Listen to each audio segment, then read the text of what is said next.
mother and father, parent, and my homework always been checked upon and things like that. So yeah, I do good in school.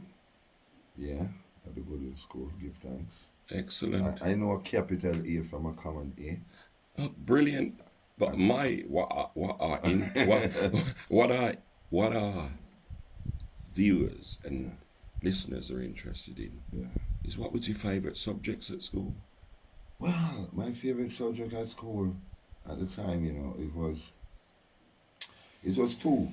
It was like maths and English, because at the time, um, if any ladies that involved in my life know, this is part of me. I love women. Not that being I've been stupid, but that's how I grew up. That's the world I grew up in. I see man and woman communicating and things like that. So one of the reasons why they like English is because in those days, especially when you're coming from the poor era where we call it ghetto, we Mm, didn't have telephones in our house and things like that. right. And for you to express yourself to a girl, and sometimes at 10 years old, 12 years old, when you start to say you have a little girlfriend, back it's not like today in the modern world where parents will give children a chance to communicate with their friend, as they would call boyfriend, but no sexuality involved or intimate thing. It's just like, oh, that little boy, he likes play with him and they are Yeah. good friends, things like that. You got a friend that's a girl. Run and my Yeah. my little girlfriend in school, her name was Joan Doman, Yeah. and sometimes I usually write letters because we did, like I said, we didn't have telephone to speak and things like that, so you have to write some little letters. And the more sweeter you write the letters and the. Words and things. So those two subjects and counting, you know, adding Right. up things and more things, yeah, mathematics, arithmetic, whatever at the time I was in school. So yeah, Right. So we're getting a picture of who you were as a boy. yeah, So your friends and associates at that time, yeah. were they kind of inclined to be similar to you? Well, I would say, well, on a natural level, yes, some of us have things in common, yeah. But on a musical level now, there was no one around me at the time in my age group who would want to be a musician or a singer or a DJ, as they would call it. Maybe if they did, I didn't know about it, and neither would they know about my intention because I don't know my intention at the time. We just living and growing, but we Right. just love music and never know that I would end up playing a part in music by making songs and entertain people and things like that. But I did just love music. So sometimes when my friend them would steal out and go to a little dance. In the ghetto you always have music. In Jamaica, everywhere you turn, there's always music. If it's not, we parents would call it rag song, which is party music. Like, Yeah. if it's not that kind of music, you will hear some church music. But Yeah. it's always gonna be music in Okay. Jamaica. Every corner you turn. Okay. Yeah. And yeah, sometimes sound system plays and we hear that as a youth listening to the radio, I usually think that somebody in the speaker. So when I see these big boxes now bigger than the radio that we listen to, playing the songs or some of the same songs that we hear on the radio coming through, it fascinates me. I start paying a little more attention to the music itself as just the music, Right. and the fun of it and things like that. And then now, when my friend them start steal out. Stealing out means Yeah, going stealing out out. when Yeah, your mum stealing and out. I dad was without don't my know. mom permission and my Yeah. dad permission. They don't know. I go to the dance and go to some little dance. When we say go to the dance, we don't get to get into the dance. We hang out outside on the street because Jamaica dances is different from European and America dances in America. Because two Jamaica is a Caribbean and one of the Caribbean islands. We when the sound system playing, the people come and stand up outside, and you have to play good music. And if he's a toaster on the mic, what we call DJ or rapper, you have to can say things and put on the right songs to make the people who stand up outside listening. Because they come to the dance, you know, but they don't ready to come in yet because they want to hear something that pull them in. Yeah, that excites them. Yes. And when I hear sound system playing the songs them that I would hear on the radio, things like that, like I said, I would still out with my friend and go to dance. And we were outside hang out listening to the sound, and then because some of the fences were zinc fences, so they had holes through the fence because there's old zincs from off roof some people take to make the border the fence between other properties. Yeah. So when we outside, sometimes you could peep through one of the nail hole and see like where the music playing from, and you see a man round the sound, round this thing with some lights, putting on some record, and you see him have a mic and talking some things, and me I say, shit, you know, that sound, that even more than just the sound that come out of the box now. The sound and the music that coming through the speakers is more to me now because I start to see the operation. Right. Yes, something going on. I don't know how it goes, but it look more than just the music coming through the speaker boxes. Right. Right, because when the man move him out, me hear when he say come through the steel and the one that hang up in the tree or the box. You know, then we have in boy company they always one little more rebellious than the other, or one little more smart, or that's life anyway, even as adults. So I had a friend and it's like he had a way how to get into the dance. So what we do now, we go to the dance earlier than the time when they start to collect for you to pay. And when they're trying to get who don't supposed to, who don't come with the sound, who don't pay, to pay, or else go outside. We start to want to be the bottle boys. Yeah. Like go around and pick up the beer bottles. Because in Jamaica, when you drink a bottle of beer from the bottles, you can return the bottles and get money or change them for liquor, other beers. So the promoter, that's part of the promoter's profit. So they always want someone to pick up the bottles, and it helps keep the dance clean so that when the party's over, they have less things to clean up. Yeah. And so the strategy. The strategy. You had a strategy.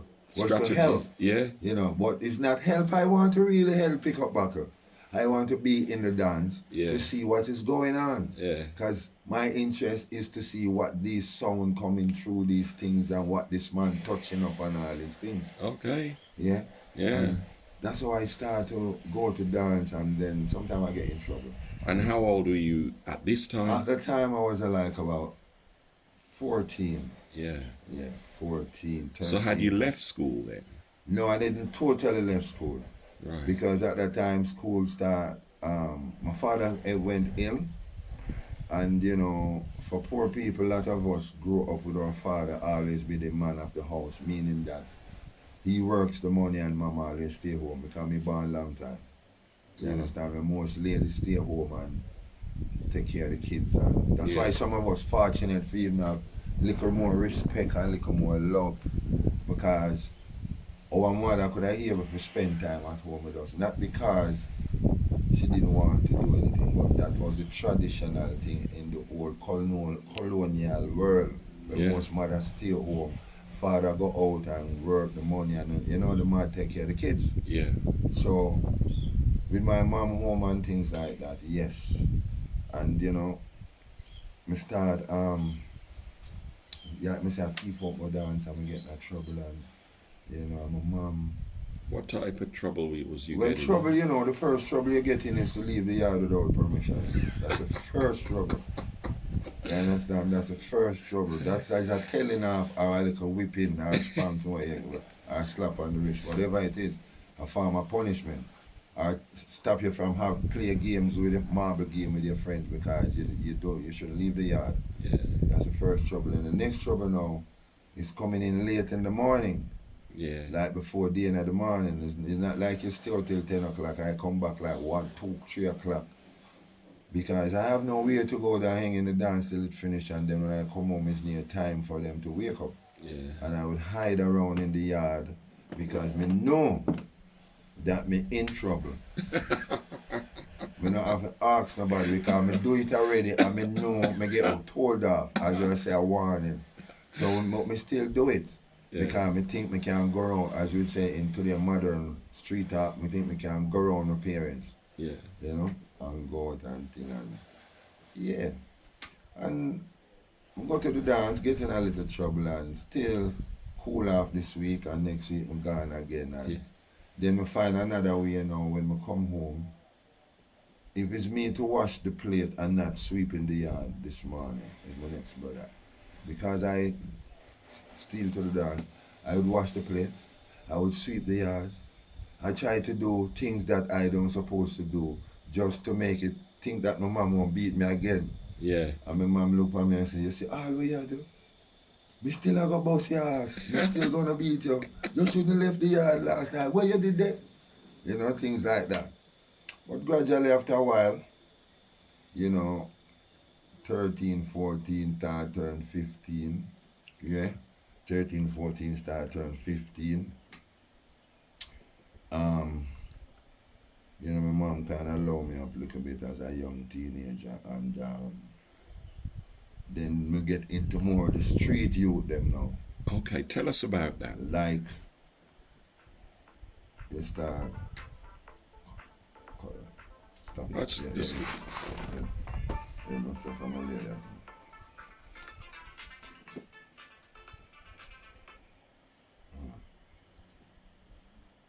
Oh. Just go.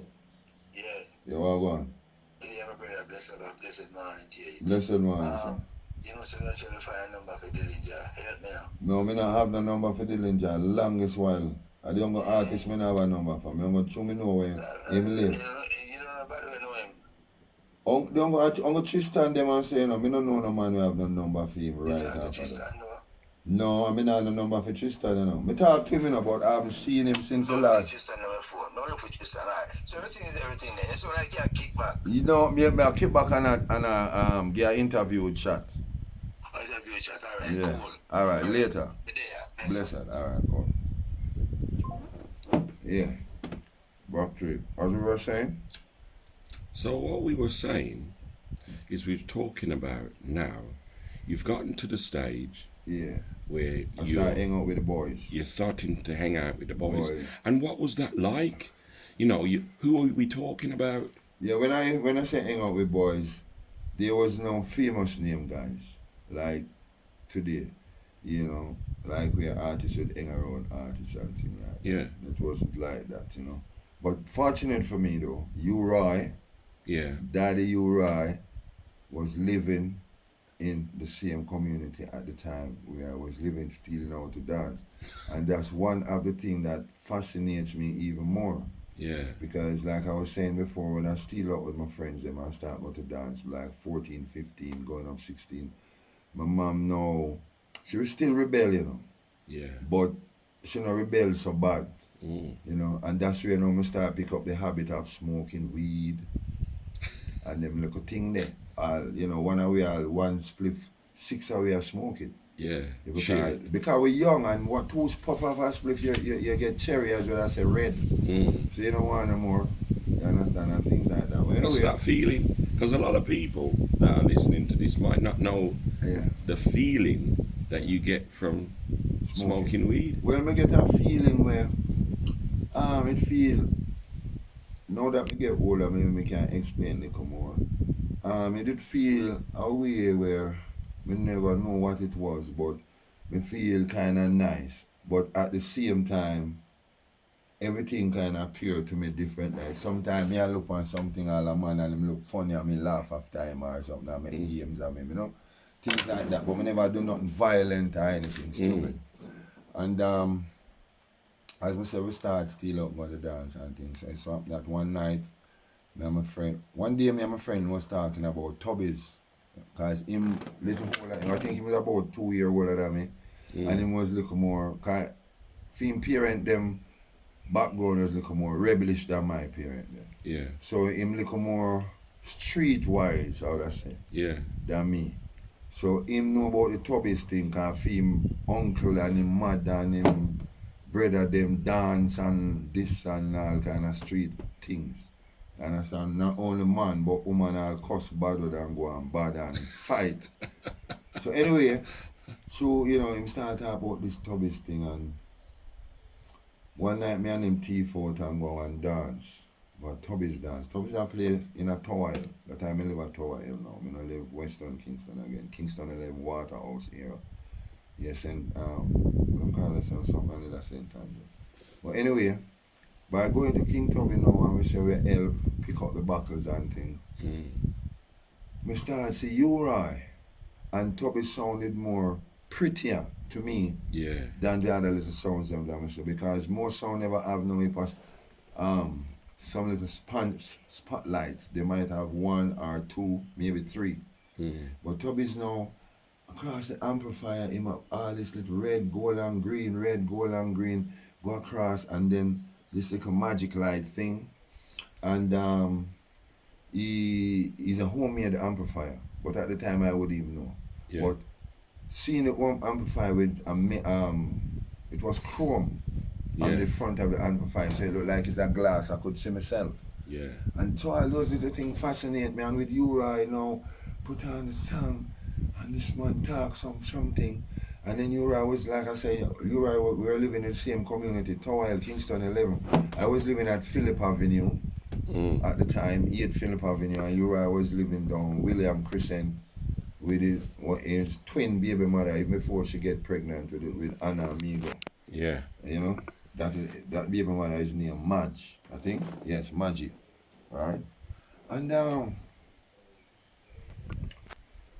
watching Uri and then knowing to the fact that realize that Uri living in the same community, and see the man a few days after walking on the street, because those days lot of artists never have cars like today and blah blah blah. Most of artists we have a car and a motorcycle, what we call a bike, motorbike, right? And like just like I'm talking now, when I see Uri pass, and I may go to a little place where big man hang out, I play some domino and thing, and see Uri there, and I just see him when I see I play the sound, and the man sound so. I come through them speaker there and them something there, and I see the man there, so I start to like the music and check for that brother there. Anytime I see him, it's like something about this man, Anytime I see him, it's like I'm happy to see him, but I don't know what it is. We couldn't explain it like what I could do today. Not knowing is that the music and the inspiration and thing. Anyway, at the time his inspiration start grab me, but I never grab it, recognize it at that. And it so happened that it was even before Uri make him first hit song. That about 1968. Right. 67, 68 when Uri played King Tubby's Hi-Fi. Right. And it so happened now when Uri break and make him first hit song. I think he recorded some songs before that, like Earth Rightful Ruler. But those songs never hit. But the song we hit now, we record Duke Reed, where wake the town and tell the people. All this musical days coming your way. Well, when that song came out now, I hear it on the radio, no recognize the other man that when I say, I walk sometime, and sometime I play some domino or some card game, recreation thing, cause, we never stand up on street corner like today, or someone that hang out and drink and them things. We more have a little place in our yard here where I smoke chalice, play some domino, drink 2 beer, or a Guinness like this. And burn a big head spray for a chalice. Man. So, when this way at the town come out now, and this virgin, and I see this virgin, it's like every dance now where Tubby's play. Anyway, Tubby's play in a Tower Hill, Waterhouse, Cockburn Pen, Payne Avenue, Waltham Park, go as far as even Half a Tree.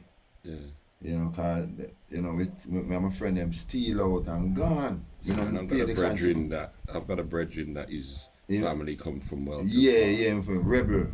Boy more look about 2-3 years older than me, like I said.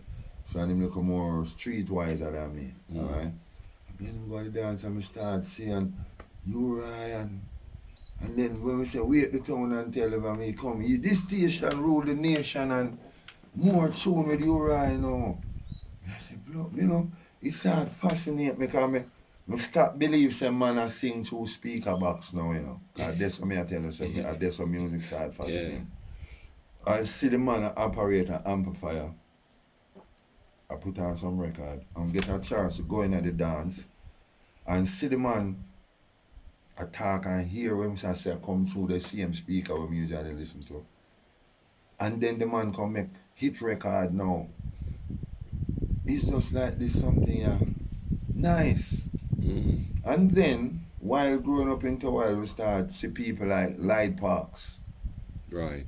That time Laidback was he a bass player? Yeah, but at the time he wasn't a bass recognized as a bass player. I don't know if he was playing the bass, but I know for sure he was playing the guitar. Yeah. Because a lot of times in those days, artists when they rehearsing and writing songs, you always have someone who playing a guitar. Yeah. To play the chords and write the song. So Laidback usually singing with another brother named Wenty, which was a group called the Termites. Right. But I didn't know what the name of the group or what this bridging was. But it's because when him come check Wenty, when I live on Tower Avenue, and I pass sometimes, as you are run up and down the street, and hear them run at the back of the yard and sing and strum this guitar. And these things. And you know, and then we see him walk same way like you rise sometime. So I start, you know, yeah man. And the music started fascinating me more and more and more. And still when you write songs, them start playing now, I start imitate them. Like sing them back like any other song. Yeah. You know, sometimes I don't say the right word, but me I say what me think him say. You understand? And I go and see me and some of my friends, when we go to some little dance now, community sound, and then play a Uri song, and I play the version side, the B side, which is the rhythm track. But I try to say some of the things, I don't know if the timing right, like what I don't know about timing today. Yeah. But I just attack. Yeah. And my friend might say, yeah man, it's so good, take the mic. But me shy. Yeah. Because when you take a microphone and people are looking at your mouth, your concentration is still there. Yeah. And me don't know nothing about that. So when me never want to take the mic, me kind of shy as me say. So one night, finally, I'm going to take the mic. But me I take the mic now, as I say two things, is like me lost for words because my concentration, because when me talk, people I look for me. Because I'm not used to people I look for me them kind of way when me I do that. It's a new thing for me. So me kind of, as me say, shy. Anyway, I'm going. I'm fun of this thing and so till me start love to hear my voice through the stealer. When me talk, me can hear myself out there in the box. Me love that. And that just make me propel and continue until it so happened that me start full on the same little sound now it named Silver Bullet, pull it and full it. And after Silver Bullet there was another sound owned by a brother named Philip Monroe called Sounds of Music, which lately, many years after, I found out that is Maca Diamond father. Right, that brother knew that I was sound named Sounds of Music, and he produced a few records too. Anyone go on YouTube and see it. Sounds of Music, label produced by P. Monroe. That's Maca Diamond father, yeah? He had a sound called Sounds of Music, and he also the label called Sound of Music. Yeah. So I start, one of my bigger Rasta brethren was keeping a dance. And to them like how me stay sound as a youth, we call boss today. Give me a chance if you go talk on the mic, you know, if you go on with that thing, because you right now start do a thing and then comes Big Youth, and then comes Dennis Al Capone, and then comes Prince Jazz One, High Rye. So it's like as a little youth now, he might keep a dance and he want to come at the dance with Sound of Music I play. And Sound of Music was a bigger sound to Silver Bullet sound. It have bigger boxes, almost look like Tubby's sound, and a Tubby's thing me want, something like Tubby's me want mix round like when me see Uriah do. Yeah. And that me want do now. Yeah. So Sound of Music have two nice amplifier and the pretty lights and all them kind of thing there, you know. start playing around with sound of music. Go to dance and DJ little. Until I start follow them go a country. Like going to the suburb, as we would have said in England or Right. Europe, So- the suburb. So in terms of suburbs, Yeah. where did you go? In terms of suburbs, we go places like St. Mary, St. Thomas, place like Westmoreland and those kind of places, Portland, So you travelled far, really. Yeah, but because I get a little older now, I get up now 17, 18 now, and my mother stop pressure me too much. So, I can go out a little bit. Had you left school then? Yeah, just about left school. Okay. Because I never really graduated from school properly, like some kids do. But even though I'm not a fool, because I still know some of the rules. Yeah, man. Yeah, so, and go on and go around, follow them, go to country, to the sound, until Uri met a motorcycle accident going to a dance. Yeah? Fall off his motorcycle and fracture him leg. And Uri was a DJ that sounded close to Uri at that time. And Toby did like Uri too, because Uri kind of similar to Uri. Uri did sound nice. Yeah. Me like him too. Yeah. He had a higher Pitch voice. pitch. And to him Uri. have more argument. Yeah. As would I say more things. Uri says simple things but effective, smooth with melody. Yeah. You That was the key for you, Roy. that really. was the key for Uri. Because generally Uri as an individual is not a talkative.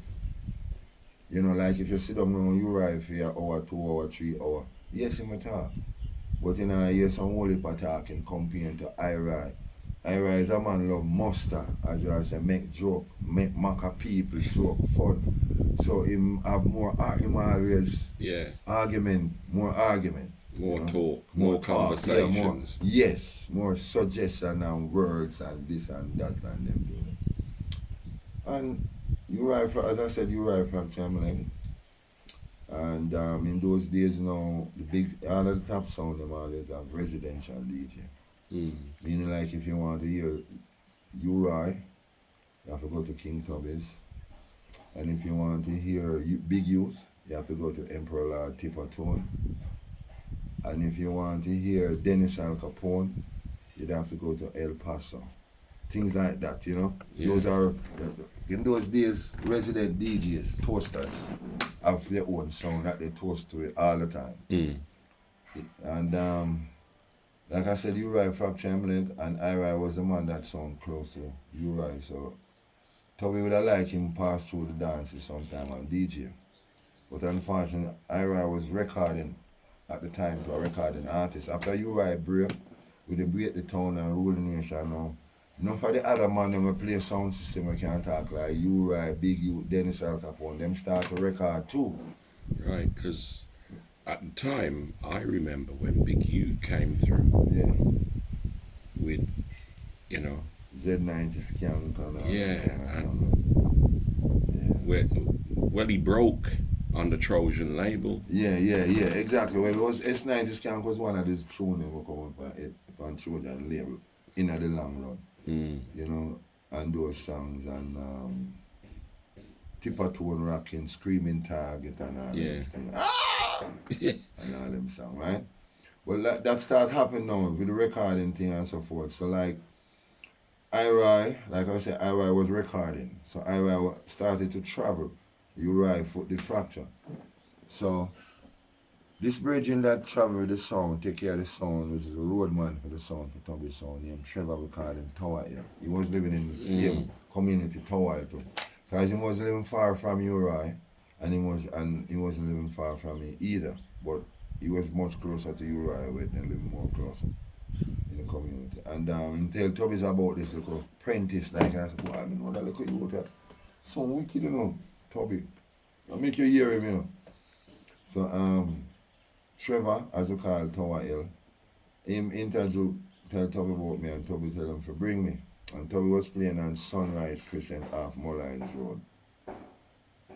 one Saturday night, and them invite me to the dance. And when I went to the dance, that's the first time I met Dillinger.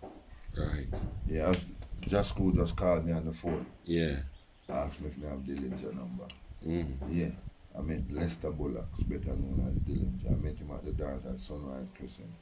Dillinger start record little before me too. Mm. Right. So but me never hear much of Dillinger song then. Because most of those songs was recorded with like Lee Perry and them man before him bust with Plantation Nights. 100, 200, sat up on a CB 200. Yeah. I say 200. And not to swimming at the ital, not to do to see, cause the sea too salt, not to swimming at the ital, band. All them songs, right? Yeah. So, I meet Dillinger, as me say, and Tubby was at the dance, and you know, Tubby like how my man over and thing, and from that me start play Tubby sound. And by playing Tubby sound now, this producer brother named Winston Edwards, who reside now in England, we say him a liar. We give thanks to Winston, no feeling about the truth have to be said. And we have to say it without any hard feelings. Because if you can't say the truth, your heart not free. And when you say the truth, your heart free. He was the man that first recorded me. Yeah. Winston Edwards. Because he came to Tubby, and it's one of them local producer we are doing little thing, and flying, come to Jamaica and record and go back and try and release. And at the time, record business just a catch on properly in England, and you know. So what year are we talking about here? That was like about 1970, 71, somewhere around there. Right? 1970, 1970, 71, yeah, just before the election business, 72, stupid election period with the Michael Manley, Siago, GLP, PNP shit start. So that was one of the things I could remember, why I remember. Yeah. So Winston Edwards come to Tubby and do some recording sometimes, and it so happened that I was hanging at Tubby's yard, because now that I love the music, I don't hang out on the street with my friend them anymore and go on a gambling house. Right. When they talk about recreation, a gambling house, we play domino for a little money and 2 beer and all these things. I don't bother to go to them place there again. We must go down at the studio, because Tubby's now have them studio down there. And the sound in the yard, and me I play food around the sound, so me want down all the sound now, I play Monday, Tuesday, Wednesday, any day I go down there, I just hang out. Anyway, still I start go buy Tubby's lunch sometime. Tubby send me go buy lunch, you know, buy him lunch. I want to go. And while there one day, this virgin I was saying, Winston Edwards, came there to do some recording. And Tubby was telling him about me. Like, say, I'm a young DJ, this, you know, the DJ, I want to play the sound now for Roy, because you Roy, know about them. Cause someone we call Roy, you Roy, Daddy Roy, some man say Roy.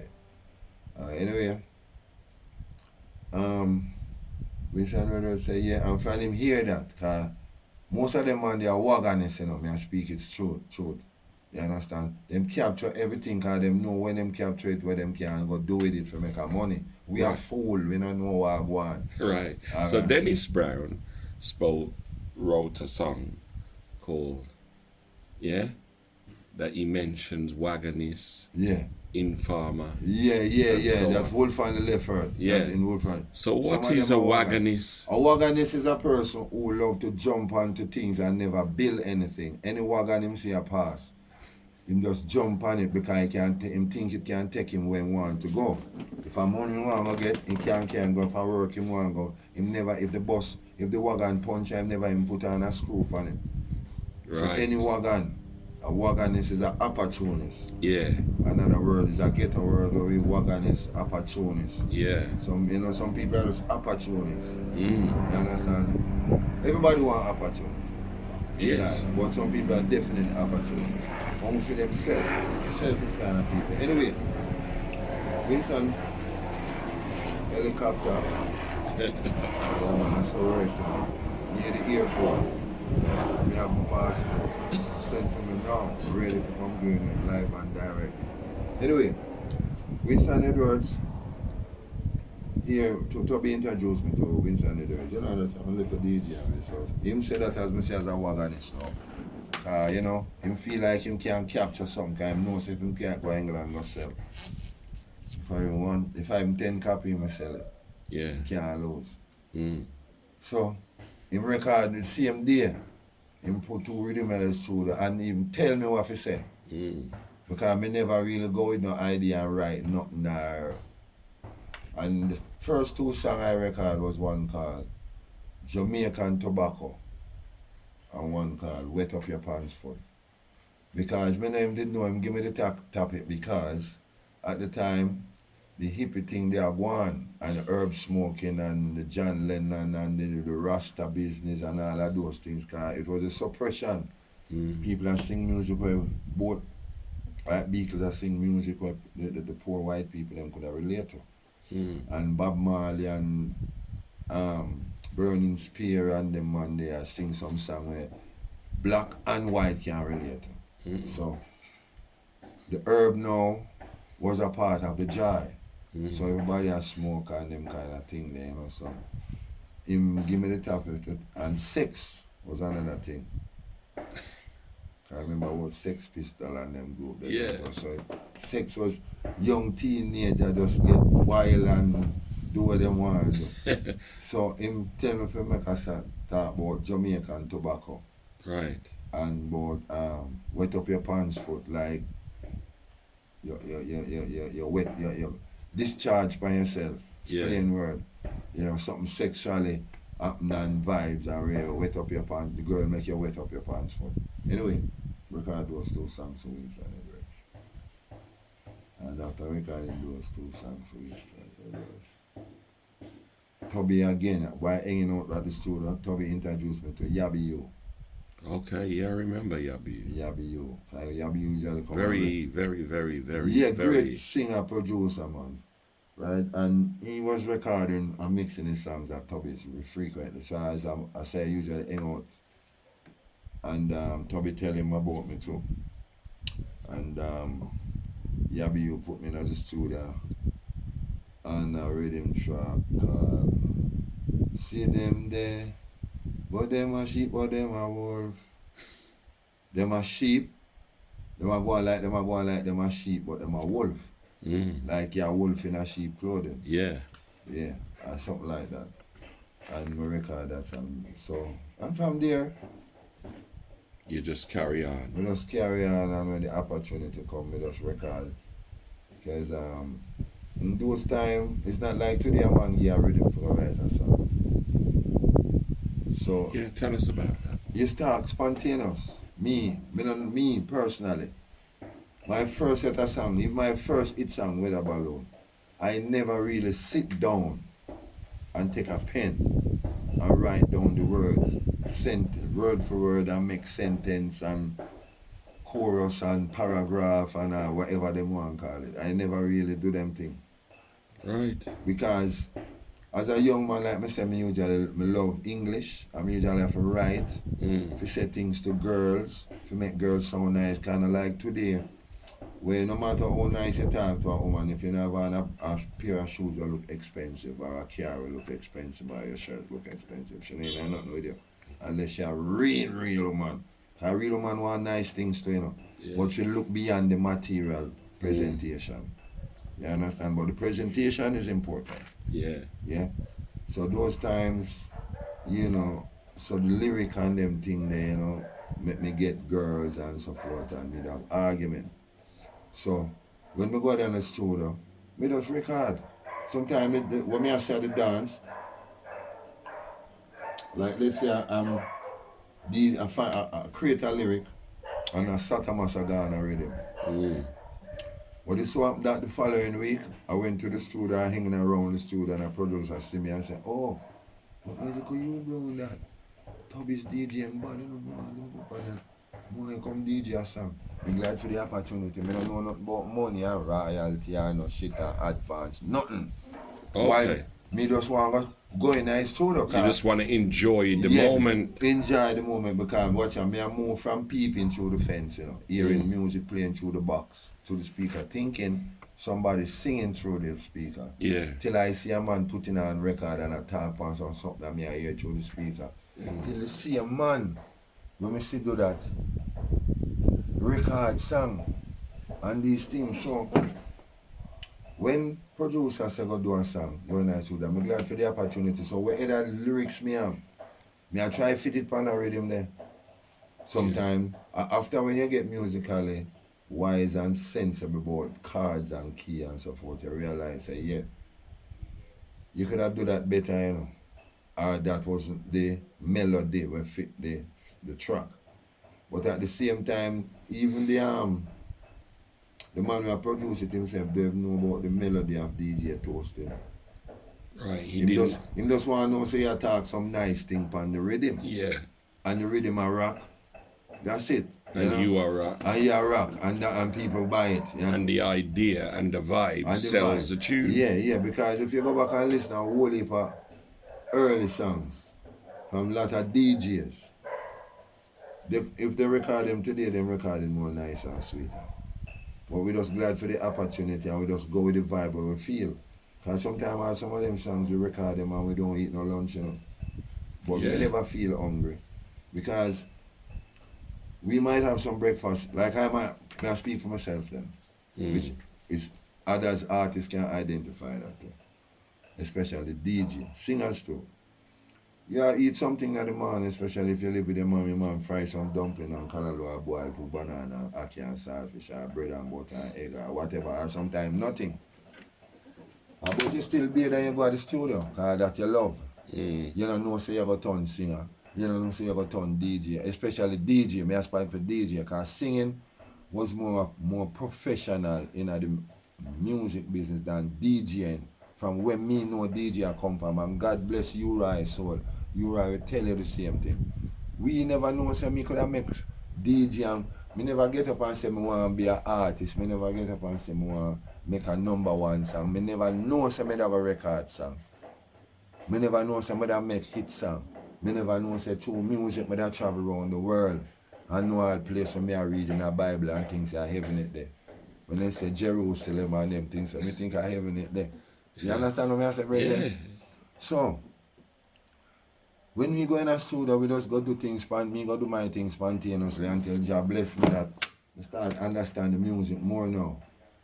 You know, you create your lyric and you try to still get the right rhythm, but sometimes, most of the time you never get it, but you just have to do what you have to do to get through. You know, because you want to be in that thing. I never say I want to be #1, I never want to say I want to make #1, I never want to be stupid.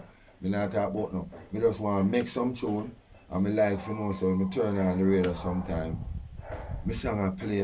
Or my mother sit down in her house and she just hear her son voice on the radio. I can't believe I see a boy that way. Usually, yeah, that boy, the one thing, you know, the same boy, thief up, what dance or start smoke ganja with them friend, them and you know, them kind of something. Yeah, definitely. Because that section of the artistry of the music, that's why I say all youths were DJ and sing respect the giant of the music. Because if you don't know where it come from, it wasn't recognized, not even singer never even recognized DJ. Like DJ, I'm going to tell you the truth. Because what did happen? The reason for that, most of the tracks them, where the DJ upon, Uriah, Big Youth, myself, Dennis Al Capone, the track wasn't made for us. Yeah. It was made for the singers. The one who voice the vocals are the singer, not the chanter or the DJ, right? And it so happened that sometimes the singer sing the song is a good song, people know the song, but guess what happened? The DJ, you know, with them underrate when you dance and string up sound, because after you don't play the sound, you know. You're just another person, because them time the DJ now make no recording DJ was no #1, so I just a next to command. That's why when me see you right now, I taught them something upon sound, and when we see him the next day, and worse when him go make the first #1 song, wait the town, another man them say just pass me upon the road. You understand? Yeah. Them thing there. So, what really happen now, We were going to the studio, we just work spontaneous, we don't know where, we don't know about rights, we don't know about copyrights, nothing at all. We just want go in a record and you feel like you can record. That I mean. I mean think some other DJ in my era can identify. You right them can maybe identify if he was alive and big youth as he's alive now and well. See him can identify that too. But through them in the business before we have look more experience and we know about the rights and the money part more because they are the leaders and I'm not afraid to say that. Those are the leaders in the section of the DJ business that take it. So it could have go up on vinyl. Cause DJ on talk on mic in a dance in our time. And before my time, you right time and Count Machuki them time and King Stitch them time. You understand? Before even you right. You just talk on the sound, that way you talk on the sound, it done the night there until the next dance night. Yeah. You understand? Until you ride them come break the ice, where you put it on record that it play on radio now and not get a thing on again. All people uptown like it. Big youth come do the same thing. And then big youth now, yes, you will come and break the ice with the DJ, but here with big youth come to now. You see, through Rasta they get fight. From them time the police are holy and trim off your head now. Big youth are the first Rasta man now. As a DJ, ghetto man. You understand me not talk singer we are take with locks and I say, baby I love you. We are say lightning, kid, Poor Paul and Babylon fall and take off all the matter. Flash it and all them thing there, you know. You see me I say, that's the next thing, another impact him come create. So them man they are the leaders in the recording, the DJing in the dance and even about the royalty and the money and so them have look even though they get robbed too, you know.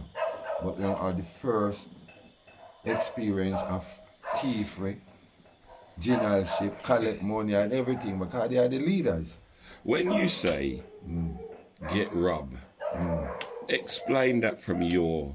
Get robbed meaning that you don't get anything for your songs. Yeah? Sometimes your songs release and you don't know that it's released. Because back in those days, when you record the songs, we waiting on the guys to release it and the guys them either go to England or America, Canada, especially England. If they don't go, they have some connection in England. They send the tape up with them to them. And they master it and release the record in England. You don't know, we're not traveling to England. You understand? And we never have much TV station like today where you can see more things more. So we don't know when the song release and how much sell. We don't know, we say the song release much less how much sell. So that we call rob. Because we don't know nothing and then come back, some of them swap out your song for chuck. Some swap it out for mixing board to come build them one studio. You understand? You don't know where I'm going. Then when you find out now, I'm going to check them. Some of them slightly kind of nice. Then we give you, when you forget a loaf of bread, then we give you half loaf of bread because at the time you're desperate for even a blood clot crumbs of bread. So if your man give you half a loaf of bread, you never slice, you know, not even crumbs and a man give you half a loaf. You feel like you're glad, but I want loaf and 2 loaf you forget. You see what I say? So, but we go on and do what we are doing. Gradually we learn, you know. What did you learn?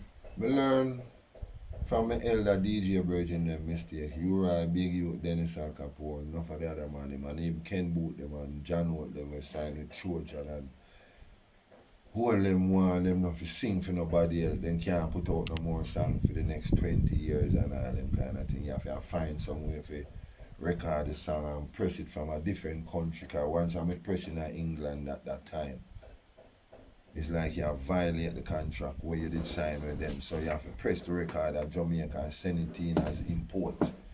And all that kind of shit there. So you're talking about territories now? Territories now. So if your territory of the contract is England, you can't if you press it in Jamaica and send it to England, you don't have no control in it because Jamaica is your territory. Yeah. And anything that leaves your territory, they've never said can't. You understand? And then there's facts and prove the pressing, the label, everything shows that was manufactured because the pressing quality is different. Yeah. In England, you know, so all of that. But like you asked a question about rap, that's why we say about the rap now. That's where it comes. Them release the songs and some of them get an advance and them don't give you anything. And if they give you anything, them give you what them feel for give you. You understand? Right. Which kind of bad and not so bad. At least that one they give something. But some don't give nothing until when you go to England. And you find out. And somebody from England who come down and meet you and tell you what go on. Okay, so that's how you got to know what has gone on, or say Greensleeves that tune, release that tune, and you go to England now, you go to Greensleeves. Yeah, if I know Greensleeve, if I know Count Shelley, cause them kind of Greensleeve them need green, so the sleeve I just want like a short shirt sleeve. Cause Count Shelley and Palmer, Jetstar, them man they were the leading man first. We start the thing when we go to England before just Greensleeve and get so Carl and them man there. Yes. Yeah. You understand what I say? Yeah. Right? Yeah. Yeah. So we're now getting to the point where you're in the music industry. Mm-hmm. You now understand a little bit about the industry. Mm-hmm. You understand who are the leaders in the industry. You've got connections with the industry. Yes. And you understand that you're in Jamaica, doing well. Yeah. When did you decide to go to England, and how did that come about? Well, what happened through Bonnie Lee. Right, I remember. Because I record, he's one of the men that record most of the songs for me at that time. Because I usually hang out at Tubby, as I said earlier, and Bonnie Lee, Tubby Studio was his main final touch studio, meaning because Tubby Studio at the time he couldn't record the tracks. Because the studio wasn't big to record the tracks, it's only to do the voicing and the mixing. Right, so what happened is that when he's doing the voicing with Johnny Clarke, Connor, Campbell, whoever he's voicing, he voiced stuff at Tubby and mix them up there, so I'll be there. So through him know that me I play Tubby sound system, and him give me him record more songs with me after me do the first 3 songs, then play 2 for Winston Edwards and 1 for Yabby U. Bonnie Lee start recording me more now, like the first album name was Saturday. And one name, something like that about jail, I don't quite remember. But you know, Bonnie Lee, and then those are the man that made me come to England. So when we come to England, we start getting like the experience, and you know, that's how we come to England. So when we come to England, we come back home. Because of the people that you knew in England. Yeah. Yeah, is that right? Yeah. Am I right? You felt at home in England, or yeah. When I went to England the first time, I never really feel like I'm at home, and I never feel like I'm not at home. I'm just balanced within my thoughts because there's a new scene with new things, and some of the things that are going on at Jamaica are going on there. You understand? Music I play, herb a bun, man a rubber dub girls. You know, and roots people and Jamaican man there, and you understand what's going on, and everybody has speak Cockney, you know what I'm saying? Yeah. So, yeah. And it was nice, and then we come back home and then start going back to England and we meet people. And, you know, fall in love with a lady and named Maxine. And then we decide to start living in England for a little while. But whenever I live under the government, we are as all them want. So me have to pack up and move. I never get deported though. But you know, it's like you spend too much time, so you have to leave and come home and come back. Come recharge yourself and get yourself together again. Because you see, at the time when I go to England as a Jamaican DJ, you miss your vibe, because there's a different vibe. Right. It's a different vibe. And nowadays the vibe of England feel more same like Jamaica, apart from the weather and them kind of indoor thing. But when we go to the DJing thing wasn't so popular on the sound system. Because Jamaica, all of them things that start, you know. So when we go there now, some other man go there and because when not even Clint Eastwood and so never really reached there yet. And all them things there. You understand what I'm saying? So when we go to England again now, like me say, we find this lady and, you know, lock in a little bit, then we start spend more time in England. And then now, we know the ins and outs more, and I start feel more homely, more home. And then the bullshit they are going at Jamaica, so it's just like Good time for getting. good time for breeze out the head of the camp. Is this around the time of the 70s? Yeah, when Bob Marley left England, left Jamaica. No, a little after that. After, because Bob Marley first leaving. Because Bob Marley, so did bigger and more popular and everything there, you know, but me leave like about 76, 78.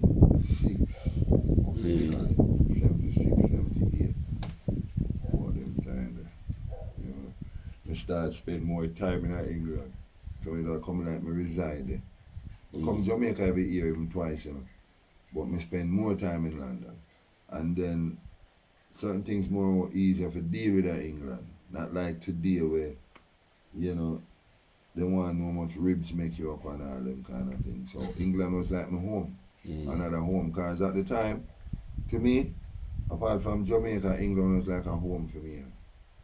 And even though, like, right now, if me go up on the plane and come off at Heathrow or Gatwick, once I know the address of the hotel or the apartment there, nobody never come pick me up. Right, because you know your way out. Yeah, it's like my yard. Yeah. Same way. You understand? So the building might change or tear down also. You know, things that not and everything that remain the same. But yeah, well, I love England. So we're now talking about you're now an established individual. You know your way around the world. Yeah. And know that there was a group in England, a young group called Musical Youth. Yeah. Yeah. Tell me about your affiliations with Musical Youth. Well, Musical Youth now, the affiliation with Musical Youth come through the music because I never met no one for them before. Even though the father was someone involved in the music that I get to understand. I never met them before, right? And after recording this song for Gussie Clarke and the Country Rhythm, the Mighty Diamonds version, because even though a lot of people don't even know that the effect in the Mighty Diamonds version, that when they say, pass the couch upon the left hand time, I hear something like, yeah, that's me. Oh. Yeah. Because, excuse me, it's like when you pull in the ganja pipe, but we didn't have a ganja pipe in the studio at the night. That was done at RG Recording Studio. Yeah. Yeah, on Roosevelt Avenue, close by the National Stadium or the National Arena, whatever them call it. Right? I did that on the version. And then DJ, give me the music, make me jump and prance for Gussie Clarke. Right? Gussie Clarke. Gussie Clarke, producer Gussie Clarke, the owner of Anchor Recording Studio. Yeah. I record this Diamonds, sing past the country for them, for Gussie Clarke. I was one of the hot DJs, I would say hot DJ. Beanie Man, Shaggy, whatever. So everybody have a time when somebody name comes up. So it was my time at the time as a young man when they must say boss out. And Gussie kind of like the DJ thing too. Gussie a roots man, real roots youth.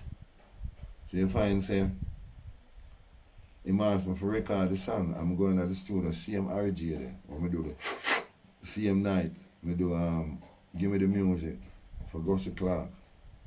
Well, when the song released, the Diamond one was a hit.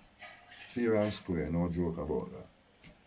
The Diamond version was a hit, but because I have a version, you know what I call it, the juggling, then would have played in between, after. And for some reason, I don't know it happened, but the musical, I get to understand that Sugar Man play a part in it, in the recording of that song in Birmingham. He was there. Help them create the idea.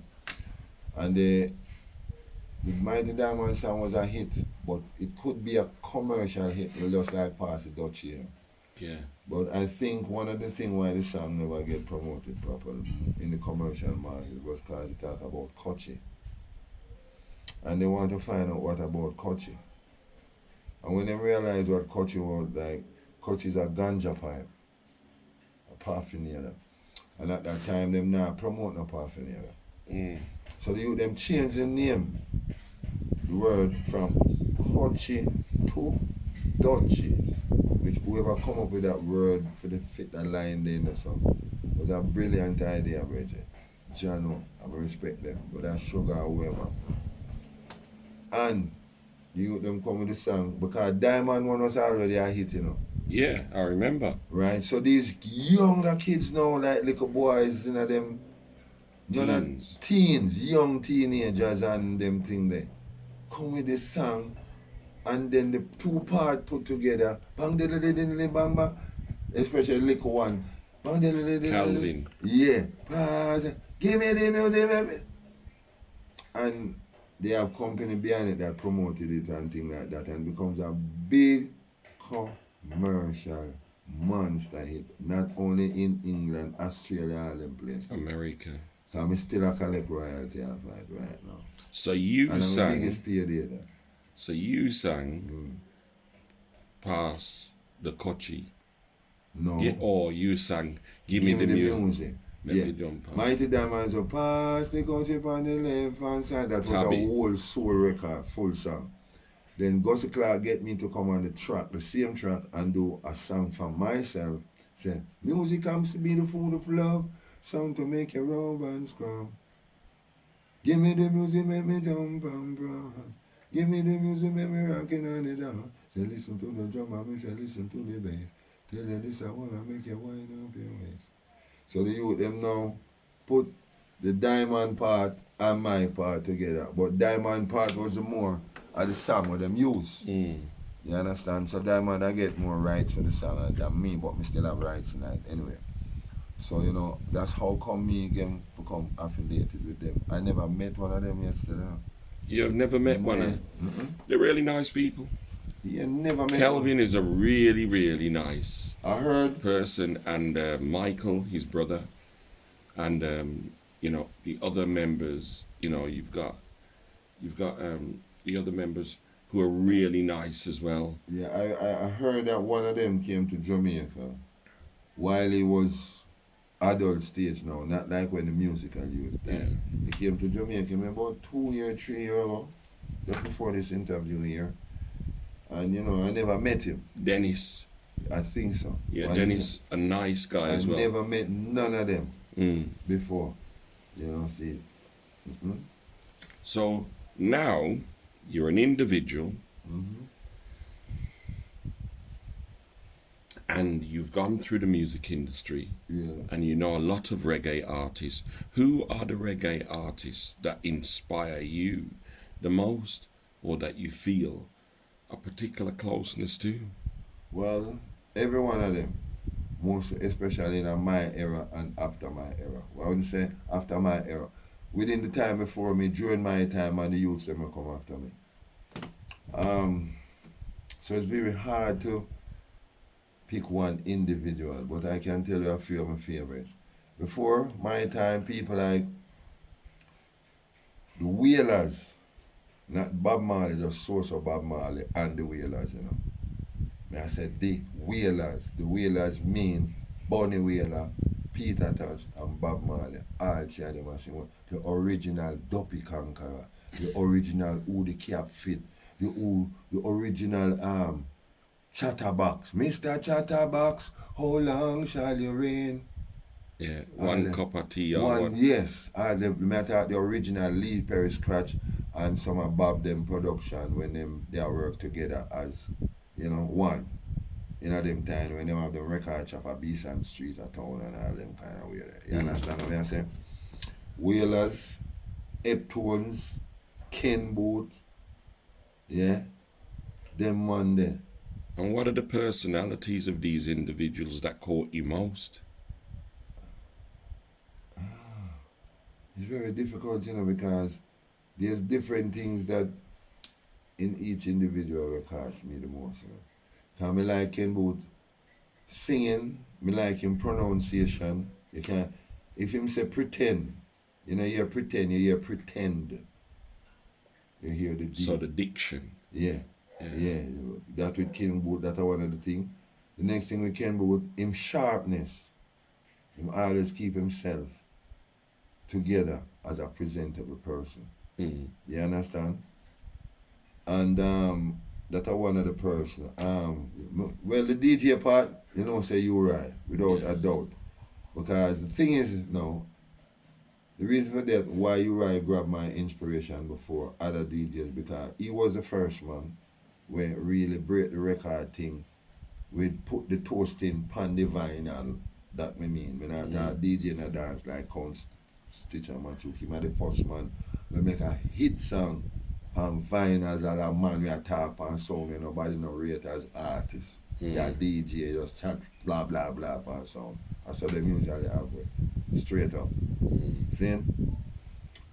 Big Youth, without a doubt. Jah Youth without a doubt, because when Jah Youth come with something where, you know, where enough of we afraid for say, him help we to say it more. Lightning, earthquake, thunder, fireburn. Look all the police boy and say, fireburn. Yeah. Because Big Youth now was one of the man where, as the chanting ghetto artist, I not talk like the Bob Marley vocal singing and them wailers thing. I talk about the chanting now like a poet with melody now. I talk about Rasta, Kill Poor Paul and Babylon Fall.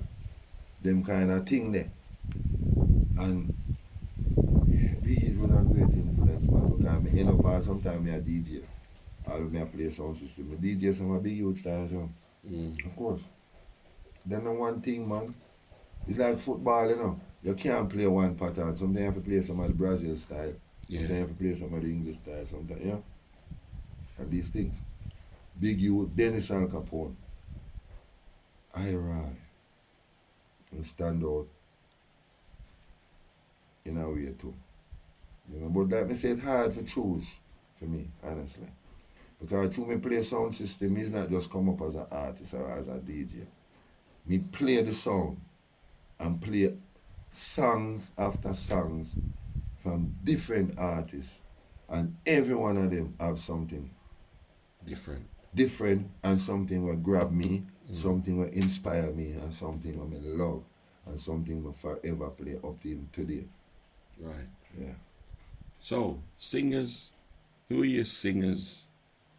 Gregory Isaacs. Why? Why? Maybe because I'm close to him too and kind of know so well then. Singing the song is one. But some of the things that I must sing, it's like me experiencing with him because I'm dead. In a sense like, for instance, I say black I can't block it, I go bounce right back. Things like that now. Night, when I talk about girls, we not gonna hide it. When we young, we mess around as men, you know, and thing. And Gregory Isaac sharpness too, and carry himself, and a cool person, but a person not to play around with. You understand? Yeah. And we love him. Gregory Isaac, like only for man singer, man, only for singer. It's hard to name them. You know, Dennis Brown. Oh yeah, someone. Well, I happen to know Dennis to a certain degree, so I know the personality that he carries. Yeah, man. So tell me about your experience with Dennis. My experience with Dennis was nice, man. Very nice. You know, even when we start live in England and Dennis live in England, it was very nice. We had good vibes. So I'm Jamaican. Me even record songs with Dennis, bro. Yeah. And Castro. Yeah, me record. I think I have 2 songs with Dennis Brown. One of them named Praise Without Raise. Praise without raise. Praise without raise. Man, praise without raise. That's all they giving I. And then I come in and say, me can't take the praise without raise. Under my pot, fire half a blaze. Little after that, me have to drink some lemonade. And when me don't drink, for me chalice off your blaze. Can't take the praise without raise. And Bonnie Wheeler now, rest in peace, Jabby. He was at the studio at RG at the time when I recorded the song and him said, holy pa that I go on for days. And me just add it in at the song, so me can't take the praise without raise. And holy pa that I go on for days. Yeah. Yeah, man. So, you know, so Dennis Brown, I'm a good brethren, man. Good. Dennis Brown like another brother to me. You know, one another brother. Yes, man. Dennis Brown nice, man. Like all kind of way. Right. Yeah, man. I'm a good brethren that. Me and the man, they roll at night time from club. I usually hang out at club sometime up at half a tree. You know, some, what do I call it now? Talent show.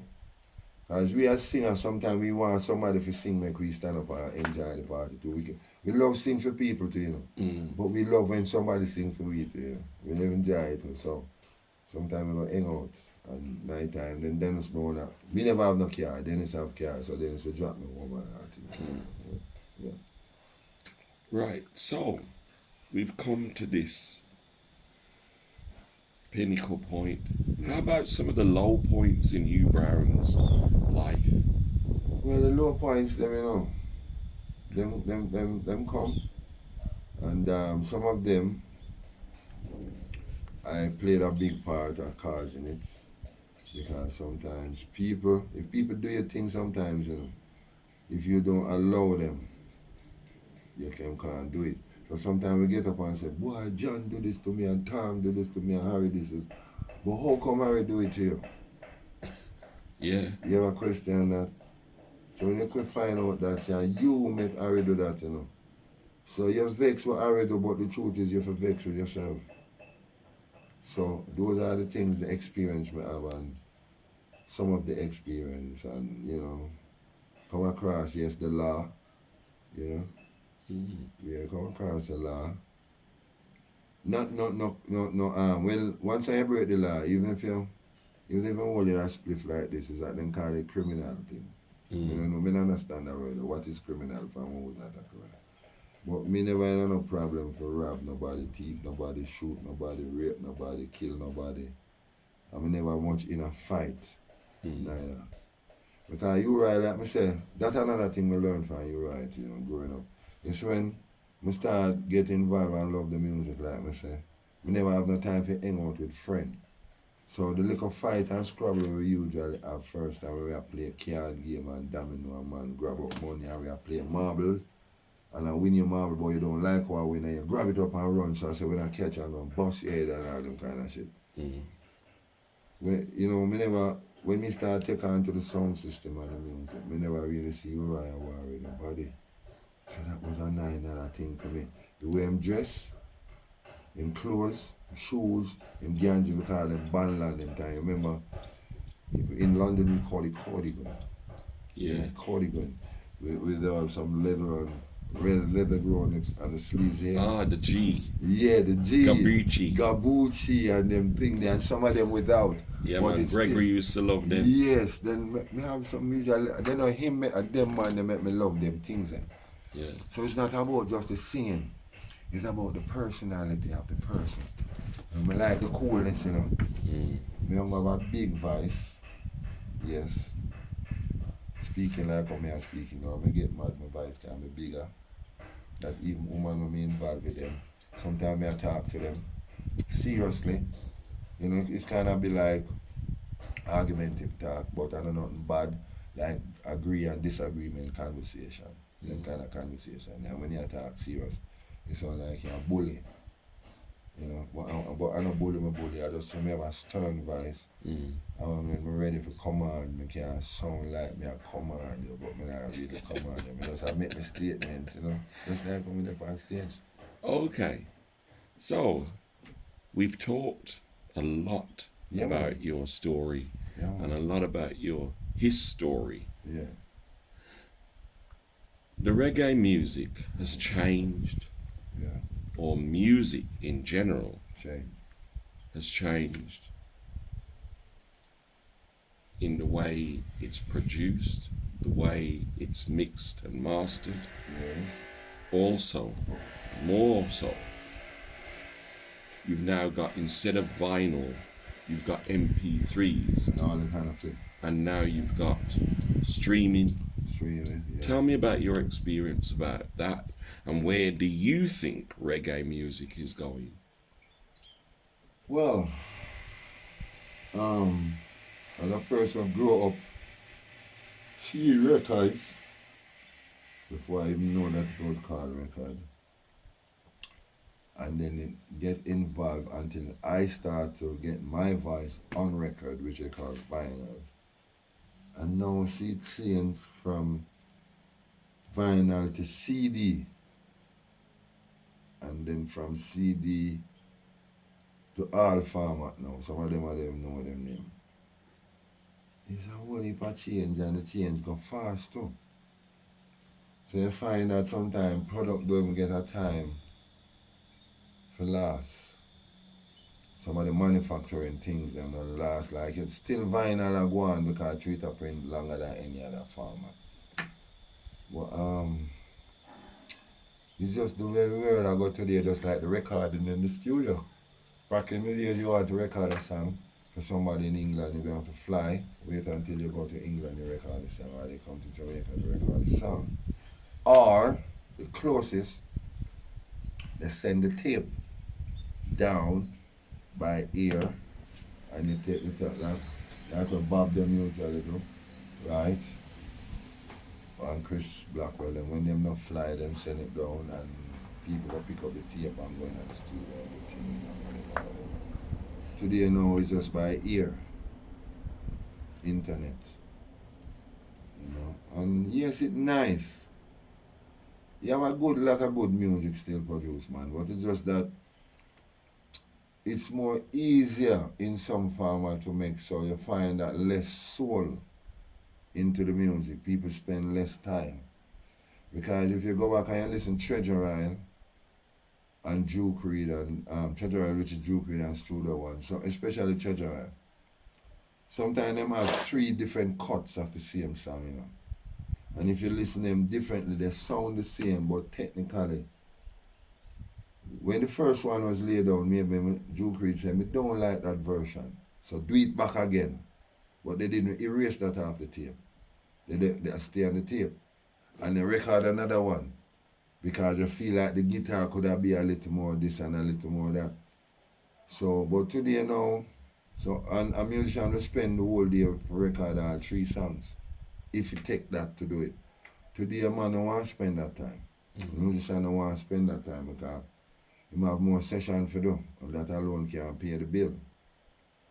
Your 1 or 3 tracks on my record for you can't pay the bill. Well, after your 3 tracks, a man want him the next 4 hours to come record 10 tracks. So he might try to get you out of the way quick. Sometimes you try to tell him, say, "I don't like that, play this." And when him play it and you hear something else, it's just like him get irritated now because you tell him too much time. All these things. So you have to find the right person. But just the marketing, you know. The marketing is one of the things will mess up the music, because people market what they want for market and market who them feel for market. Not now go now for natural again. Because right now, if you don't mind sharp, if me and you want me and you can form a group and make a song, and even for 2 years we can storm the place. We just want to find the right thing to say. And the right people who can market the stuff. And they're gone. So the music nowadays, I don't know. I don't know how to say it, but it changed.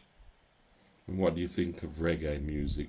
Where is it going? Reggae music it have good ways I go still, you know. It's just that, like me say, there's different section of reggae now. That's how we have to start look at reggae music as now. Not like when we grew up and say reggae, and you hear a Gregory Isaac, and you hear, I hear a reggae song this morning by Bob Marley, I hear a reggae song by Gregory, I hear a reggae song by U-Rod, I hear a reggae song by Big Youth. You know, hear it so again. Because they never call U-Rod, even though U-Rod and Big Youth, creativeness start in the dance hall. They never call me dance hall artists, you know. Check that out. Like what I said. Flower Gun, Red Dragon, Buju Banton, them original dancehall artists. Yeah. And we are the original dancehall artists. Definite. Because we start create this toasting thing, what them call DJ, in at the dance. In a people yard. We not talk about club. Club is a sophisticated dancer. We are talking about yard where a man have a nice yard and him think him can keep a dance and him rent a sound and bring in the sound and keep it there. And then through every time party keep that nice. People start want to rent the yard and the man realize, well, if him not keep a dance, him still can earn some money. And rent out the land. And then he might get a name, call it whatever land or whatever this. But are we, and on me, you right, Big Youth, Pink Stitch and them man, them they are the original dancehall artists, cause that's where the DJ start from. You know the dancehall scene? So, I don't know. Right. So, ending off this interview, what would you like to say? Or is there anything you'd like to ask me? Or Well, first of all, I want to say to you thanks for having me. Because I've been in the business for over almost 50 years now. And to interview a person and get 50 years of experience is going to be impossible. So I appreciate your time that you take so that I can offer something from where I started along my journey so that who knows and who never know get to know, and who are interested to know now they can know. You know, give thanks to that. Give thanks to all the ones them that support me over the years, and give thanks to the one them that still supporting me, and give thanks to the one them that now started to support me. Yeah, man. And you've been a fantastic guest. Yeah, man. Definitely. Your knowledge of the business, your knowledge of the individuals within it, and the way you put across your story, I think that's the biggest thing that we've got from you today, and that the audience is going to love. Yeah, man, and I must make them know, don't worry, you know, this is just a tip off of the iceberg, because, you know, it's not even a movie, a 2-hour movie can hold 50 years, 48, 50 years worth of experience. So we have to simmer it down like Bob Marley said, otherwise summarize it, cut it down. But there will be a book coming. Excellent. A book will be coming where you know the ins and outs. You will know the first time a policeman box me and my face will smell ganja. Him no hold me with no ganja, you know. As boys, 4 of us walking one Sunday evening. And you know, we look rebellish. And the police them pull down for me, some undercover police, who know we know we like bad boys, but no, so with them youth, there's some street youth, them can't up to anything. And them pull down and me just done burn a spliff like this, but not as long as big as this, because it was shorter. And I me throw it away and come across the street, all of us, the police come up and them stop us. And by talking to us and checking us out, the ganja, as my mother said, not stink, but think. When we say think, mean rotten stink. More than stink, it's strong. And talking to him smell it for me. And the police said, boy, let me give me a hand, and him smell my hand, because you know you have to hold it. So the smoker, him say, the boy there smoke ganja. And take out a piece of rubber tire thing with them called bust me cock. It's out of a truck tire. They cut a piece of a thing like maybe about 9 inch, 12, no, maybe about like 18 inch, 24 inch long enough so them can hold it and whap you with it. And whap me with it. Wow. Just to smell ganja upon me. So, as a rebel who is not a devil, we still there hold it on a level. Thank you very much, Mr. Hugh Brown. Man, there's more to come, brethren. Don't worry. Laidback but serious with Grantley Haynes. Yeah, just a little piece to just keep it nice and sweet.